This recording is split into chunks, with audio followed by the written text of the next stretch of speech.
There doesn't seem to be any intention to get rid of them, and there doesn't either seem to be any intention on behalf of the White House to somehow explain why exactly these were retweeted and where the thought process might have come from when the US president decided to hit that retweet button early here this morning local time. We have heard since then from White House Press Secretary Sarah Huckabee Sanders. She says this: Donald Trump, with those retweets, wanted to promote national security and wanted to promote strong borders.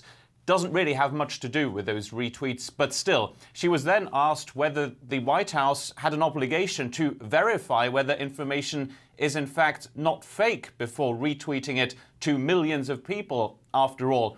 The reaction from Sarah Huckabee Sanders is this one: the threat is real. Now, the threat, if you know what the White House has been talking about since this administration has been in office, is presumably radical Islamist terrorism.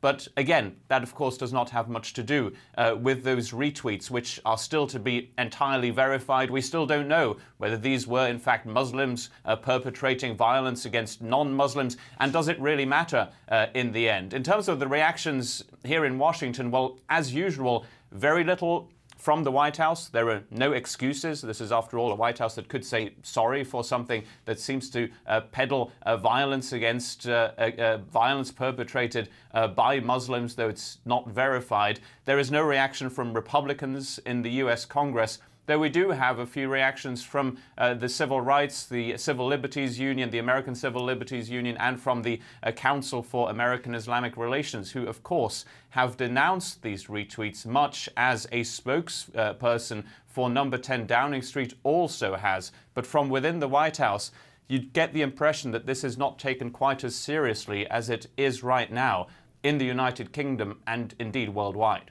Yeah, let me read you one of those reactions from the United Kingdom. Brendan Cox, the widower of MP Joe Cox. She was murdered by a right-wing extremist in the days before the Brexit vote, an extremist who had yelled "Britain first," saying, Brendan Cox saying, quote, "Trump has legitimized the far right in his own country. Now he's trying to do it in ours." Trying to legitimize the far right in the United States. How far can you corroborate that claim? Well, it's something that one cannot state unequivocally here. That is not something that the US president himself has said, and insofar we can't state that either. But what we know, of course, is that this is a president who has been surrounded by some who have peddled white nationalist views in the past. That includes one of his most senior advisors, who's now gone, Steve Bannon. He was the head of his campaign, after all. And again, you go back to those tweets, which are, according to the White House, official presidential, official White House statements. Some of those retweets that have come from the US president have come from accounts of white nationalists. They have come from accounts of neo-Nazis. And of course, remember that as a candidate, this was a candidate at the time, of course, Donald Trump, who said that he wanted to ban Muslims entirely from entering the United States. He then tried as president to make that a reality with a travel ban for citizens from 7 Muslim-majority countries. That, of course, a ban that was largely halted in court. But all of these are elements that lead you to believe and maybe analyze that there is something to those statements.